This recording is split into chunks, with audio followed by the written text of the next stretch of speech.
क्षणभर मिळालेल्या प्रेमासाठी 24 वर्ष त्या बापानं सांभाळलं ना, त्या बापाला कधी आपल्यापासून परावृत्त करू नका, हात जोडून विनंती आहे. कितीतरी प्रकरणं सोडवलेली आहेत, कितीतरी प्रकरणं त्यांना हाताळलेली आहेत. अगदी जवळून घेतलेला अनुभव माझ्यासारख्या माणसाला आहे. हात जोडून विनंती आहे, ज्याच्यावर तुमचं प्रेम आहे, जो व्यक्ती तुम्हाला आवडतोय, एकदा येऊन त्या बापाला सांगा. 10 लाख घालायचे ना, तो 15 लाख घालेल, पण तुमचं लग्न लावून देईल मायबाप. पण समाजामध्ये तो कधी विचार करत नाही की माझी मान खाली गेली पाहिजे, कारण आतापर्यंत तो स्वाभिमानानं जगलेला आहे. कोणाकडे कधी काही मागितलं नाही त्यानं. तुम्ही कॉलेजला जात असताना तुम्ही 10,000चा मोबाईल मागितला ना, 10,000 त्याचा महिन्याचा पगार येऊ, 10,000च्या महिनाभराच्या पगारामध्ये तो बाप पूर्ण संसार चालवतोय. आणि 10,000चा मोबाईल माझ्या मुलीला मिळावा म्हणून त्यानं 5,000 रुपये आपल्या मित्राकडे मागितले. पुढच्या महिन्यात पगाराला तुझे पैसे देईन रे, पण माझी ताई कॉलेजला जाते ना, संकटासाठी असावा एखादा मोबाईल तिच्या हातामध्ये द्यावा. कधी विचार नाही केला त्यानं.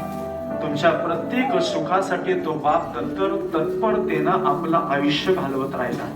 स्वतःला कधी त्यानं सुख दिलं नाही, सदैव आपल्या दुःखाला कारणीभूत ठरला मायबाप. तो बाप घरामध्ये सन्मानानं जगवा. मुलींनो, हात जोडून विनंती करतो, तुमच्या भावासारखा आहे, तुमच्या मुलासारखा आहे, हात जोडून विनंती करतो. बापाची मान या समाजात कधी खाली जाऊ देऊ नका.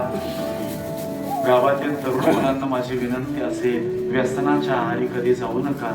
व्यसन एवढं वाईट आहे, व्यसन एवढं वाईट आहे की ते माणसाला आयुष्यातून संपवतो.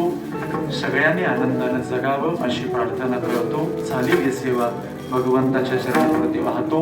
त्यांच्या माध्यमातून येण्याचा योग आला. ते परमआदरणीय परमश्रद्धेय उत्कृष्ट कीर्तनकार आणि प्रवचनकार आदरणीय शशिकांतजी महाराज साळेकर, या गावातील जेवढे कीर्तनकार प्रवचनकार आहेत, सुनील महाराज साळेकर, शिवाजी महाराज साळेकर, नामदेव महाराज साळेकर आणि प्रमोद महाराज कोंढेकर, या सगळ्यांचे, महादेव महाराज साळेकर, या सगळ्यांचे पुनश्च एकदा आभार व्यक्त करतो. पांडुरंग परमात्म्यानं त्यांच्या ठिकाणी भक्ती अशाच प्रकारची करून घ्यावी अशी देवाला विनंती करतो. झालेली सेवा भगवंताच्या चरणावरती वाहतो. पुनश्च एकदा अंकुश महाराज कुंटेकर, आदिकरून जेवढा साळेकर परिवार आहे, ग्रामस्थ कमिटी, या सगळ्यांचे पुनश्च एकदा आभार व्यक्त करून वाणीला आजच्या पुरता या ठिकाणी पूर्णविराम.